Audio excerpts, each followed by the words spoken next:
Mr. Speaker, the frustration you just heard from Congressman Jim McGovern wasn't scripted spin. It was raw anger from a lawmaker who has had enough of games, enough of excuses, and enough of cover-ups. McGovern stood on the House floor and said what millions are already thinking: survivors deserve justice, officers deserve honor, and the American people deserve transparency. Yet what they're getting instead is stonewalling. Every single Republican on the Rules Committee voted against unsealing the Epstein files, every single one. That's not caution, that's not careful lawmaking, that's a cover-up. And McGovern laid it bare in a way that cut through the noise. He wasn't calm, he wasn't polished, he was furious. Again, this rule is insane. And notwithstanding the gentleman's monotone delivery, there's a lot going on here in this rule. And much of it is not good. What are Republicans doing the first week back? Something to lower food costs as Trump's tariffs drive up prices? Nope. Something to fully fund the government before it shuts down in less than a month? Nope. Something to help with skyrocketing health care prices or reversing their devastating cuts to Medicaid? Nope. None of that. Nothing to help regular people, nothing to help workers or families or people struggling to get by. Instead, Mr. Speaker, these guys are continuing to cover up the Epstein files. Republicans are deeming as passed, which means no debate, no hearing, no markup. They are deeming as passed a new fake Epstein resolution and killing their last fake Epstein resolution.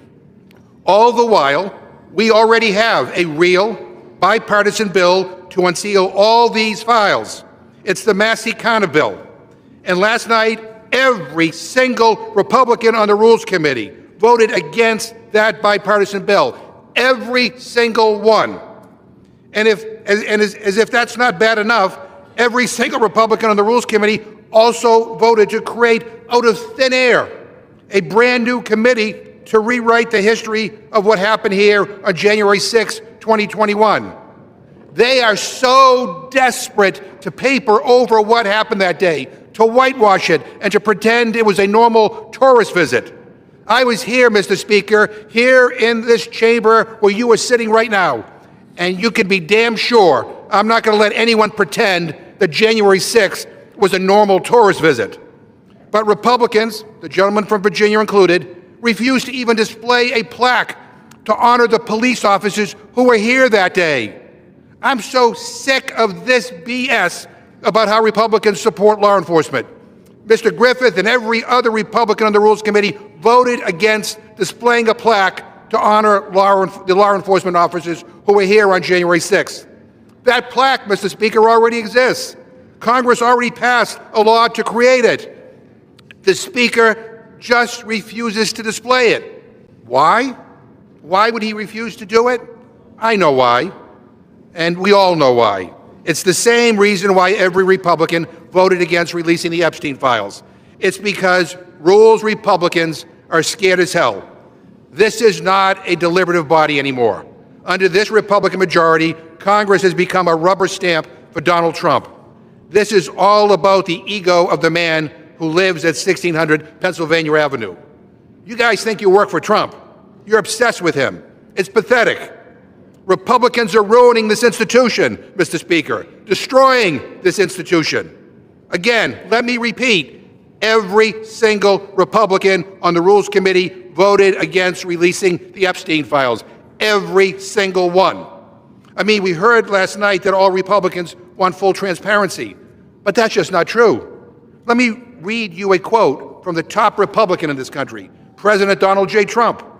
This is what he says about the Epstein files, and I quote, "It's all been a big hoax. It's perpetrated by the Democrats and some stupid Republicans," end quote. And at a press availability just minutes ago, the president again said that this is all a hoax. Now, what do Republicans think of that? Donald Trump says this is all a hoax, and if you want to release the files, you're stupid. Now, I'm not surprised.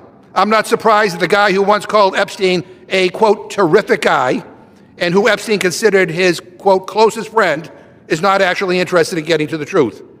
But you know when this clicked in for me, Mr. Speaker, and for a lot of people? It clicked after Trump won, and then the backtracking began.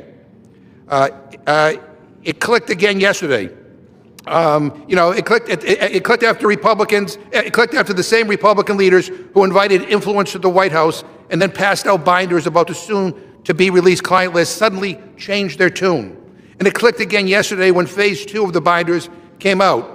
More information released that's already been released. 97% of it has already been released. It clicked when the same MAGA politicians who once pledged to release everything suddenly came up with more excuses, more delays, and more stalling tactics. And what is obvious to everyone is that someone is hiding something. And while all this stalling goes on, what happens? Ghislaine Maxwell, Epstein's partner in crime, winds up in a cushy country club prison courtesy of Trump's political appointees.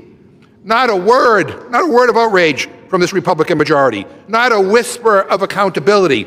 Just silence. Now, let's not pretend that this is complicated. It's pretty obvious what's going on. The Trump administration has the power to release the Epstein files today. They could redact names to protect victims and survivors and deliver the truth. But they refuse. And there's a simple through line to all of this, Mr. Speaker. We all know why Republicans are doing this with the Epstein files. We all know why Republicans refuse to display the plaque honoring the brave law enforcement officers who protected our democracy and protected all of us on January 6th. We all know why Republicans vote again and again and again for all these giveaways for the rich and powerful. It's Donald Trump. He wants to rewrite history. He wants to hide the truth about Jeffrey Epstein, and he wants to continue his giveaways to the well-off and the well-connected. This is all straight out of the authoritarian playbook, and you can bet your ass we are going to continue fighting like hell to oppose. And that fury came from watching the same pattern play out again and again, promises of truth, followed by another delay, another sham vote, another excuse to bury the evidence.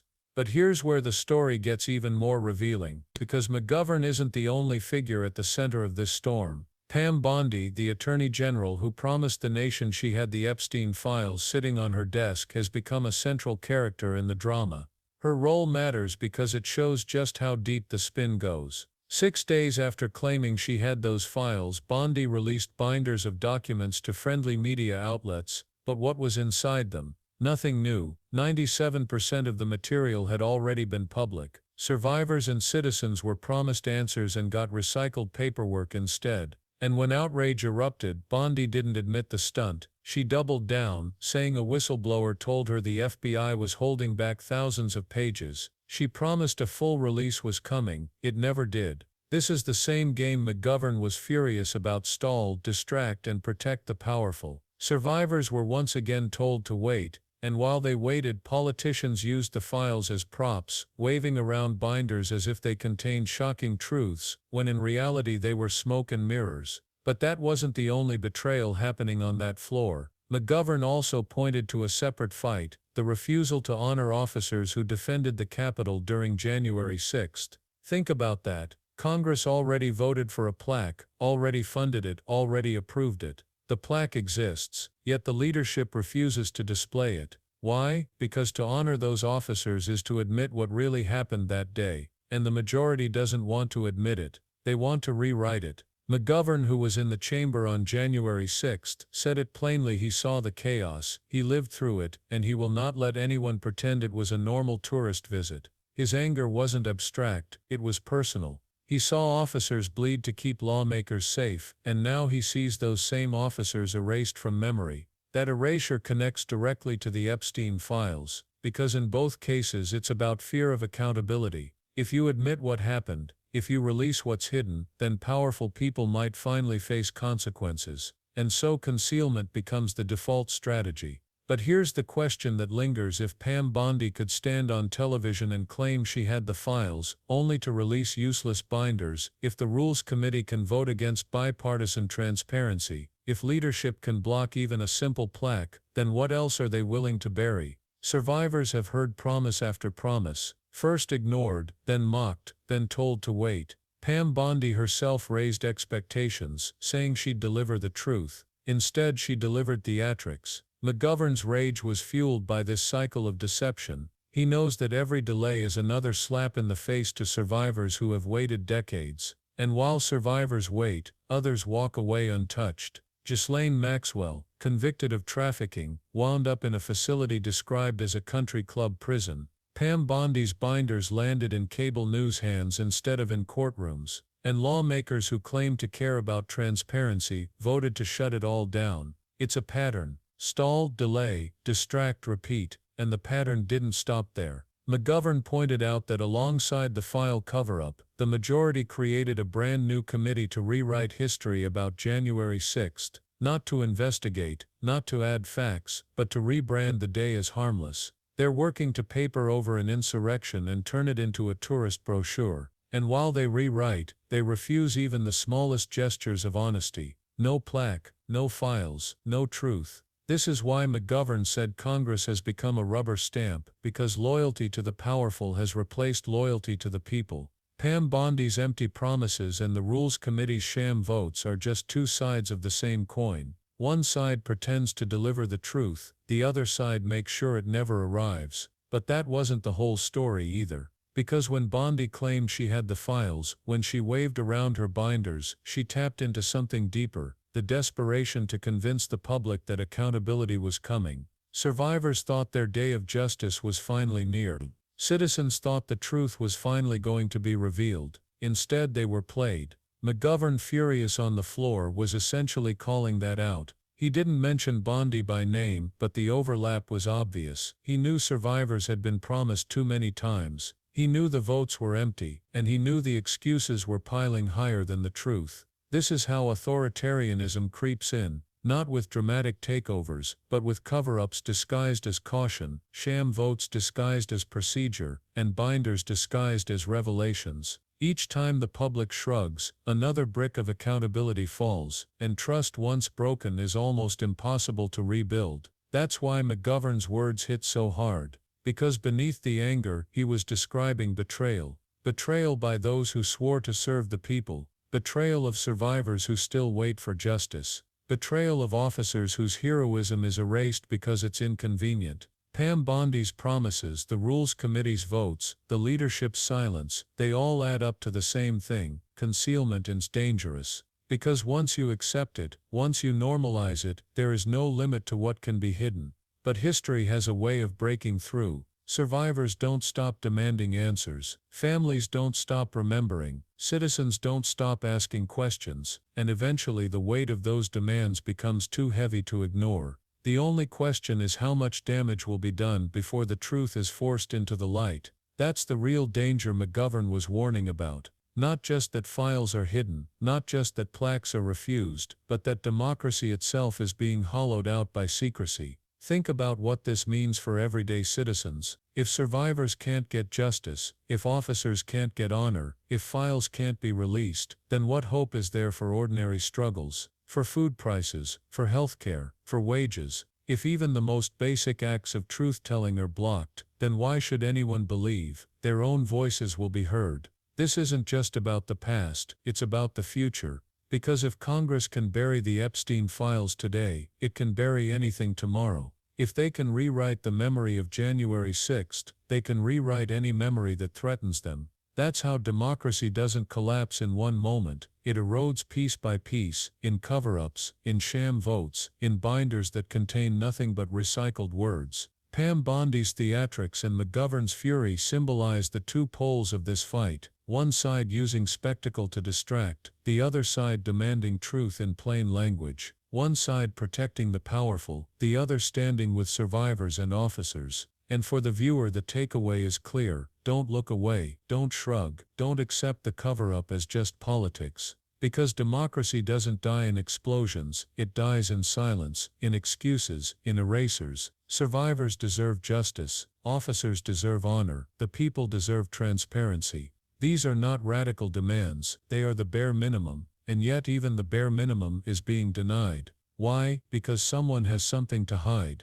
That's why McGovern's anger matters. That's why Pam Bondi's broken promises matter, because together they show the cost of concealment. And if you remember nothing else, remember this: if they're hiding this much, it's because the truth would shake the foundations. And unless we demand that truth, democracy itself is what will stay buried.